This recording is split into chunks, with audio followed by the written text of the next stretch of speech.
Hey everyone. Today we're covering some of the more advanced tools inside of PreForm, Formlabs slicing software.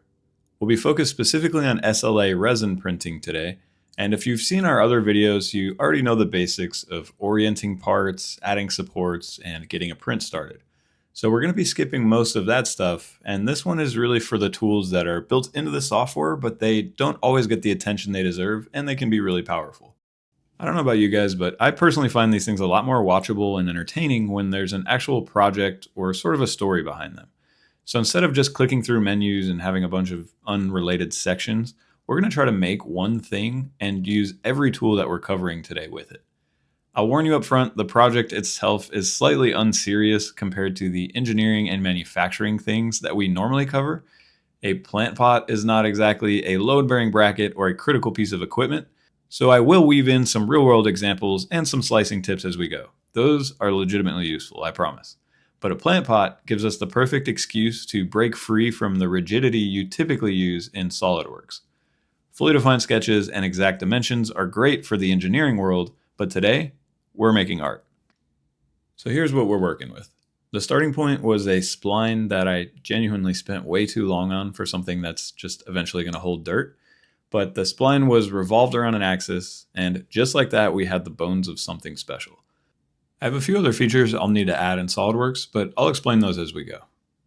So then I bring the pot into PreForm, and yeah, this thing is much bigger than I intended now that I'm seeing it in perspective with the Form 4L build plate, because the 4L has a build volume of about 14 by 8 by 14 inches, which is great for big industrial parts, but my boss would probably have some questions if I burn through all that resin on a plant pot. So first order of business, we're going to scale it down. The scale tool is about as simple as it gets. You really just adjust the overall size, or you can adjust one of the XYZ dimensions individually. I just scaled the overall size down to 70% and called that good. All right, so now we're getting into the good stuff. The first real power tool of the day, which is surface texturing. PreForm lets you apply textures directly to the surface of your model right in the slicer. No going back to CAD or no modifying geometry. You just open the texture tool, pick the texture that you want to use, and then you really only have two things you need to adjust: the size of that texture and its depth. There are two main benefits to texturing. The first one's a bit more obvious. It's that you can get more polished and aesthetic finishes to get these really professional looking parts.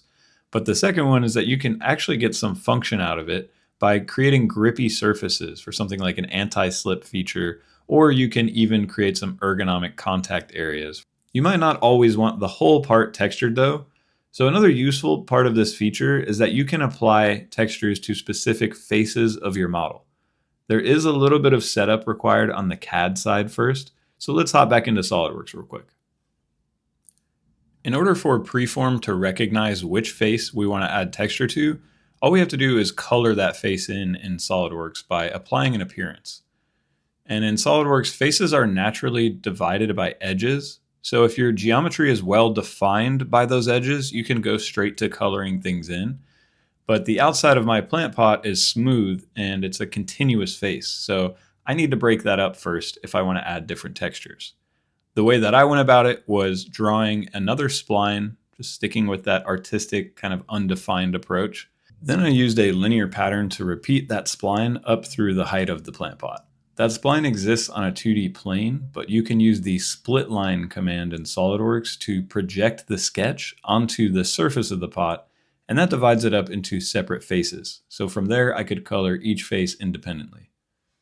One more important note before going back to PreForm: face texturing requires a step or an OBJ file type, and when you save the file, you need to open your save options and enable export appearances. It's easy to miss, so worth calling out here. But now back in PreForm. It recognizes the separate faces, so I can select each face and apply the different textures, sizes, and depths to each one of those. I added a few of the stock textures, and then I had an idea. PreForm also supports fully custom textures, so you just upload an image file and that gets mapped to the surface. The practical use case here is duplicating some existing textures. So for example, I took a picture of the dashboard texture in my car, and the printed texture was surprisingly close. But you can also get a little creative with it. At this point, I decided the plant pot was going to my wife, so I uploaded a picture of our dog for a nice personal touch. From there, I finalized the textures, and it was finally time to move on to the next step. At this point, this thing is looking solid. Literally.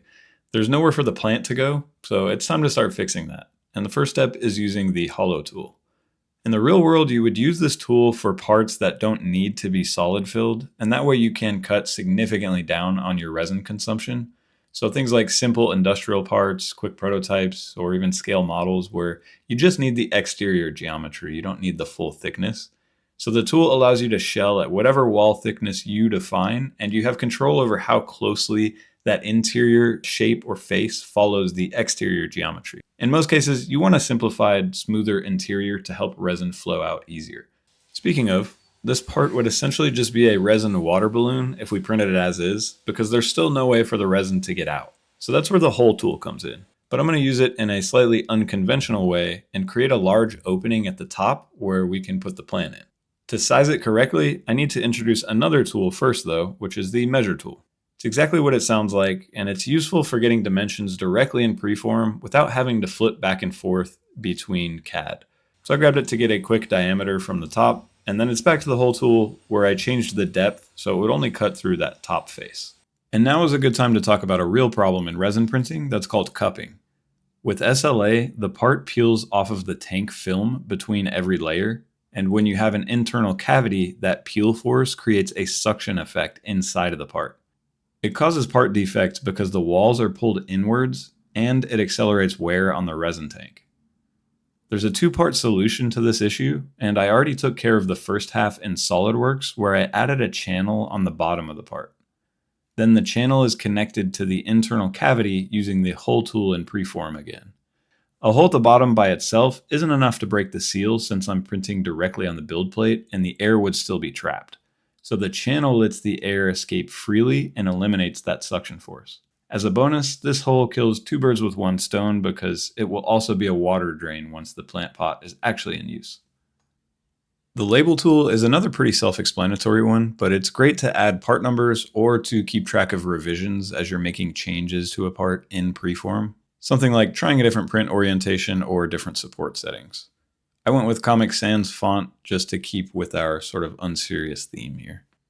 Quick sidebar before we send this to print. If you're printing multiple parts at once, there are better ways than just copy and pasting the model. You can create a specified number of duplicates, use an array to space parts out in a grid, or use the one-click fill the build button. These are worth taking advantage of, especially with the Form 4L, because a whole layer prints at one time, and so it takes about the same amount of time to print one part as a whole build plate of parts. I'm only printing one pot though, so let's go ahead and send it over. And here's where we can cover our last convenient PreForm tool. With Dashboard, I can see all of our machines in one place and get real-time status on the material loaded and how much is left for each one of them. When I got here, I could see that our older Form 3L was already loaded with the gray resin I wanted to use, so I easily switched everything over and sent the print to that printer.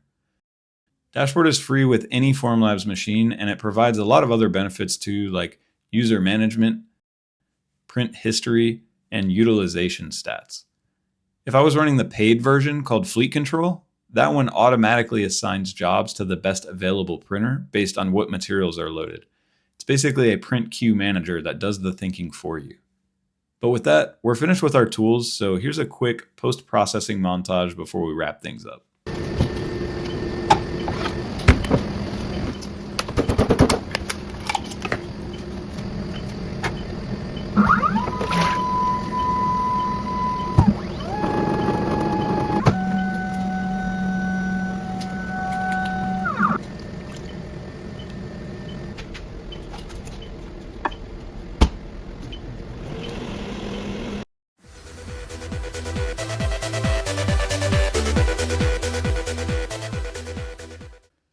So there it is, a fully functional, unnecessarily engineered resin-printed plant pot, complete with surface textures, a hollowed interior, a dog on the side, and a drainage system we spent a little too long explaining. Did it need industrial 3D printing software to exist? Probably not. Does it look cool? I think so.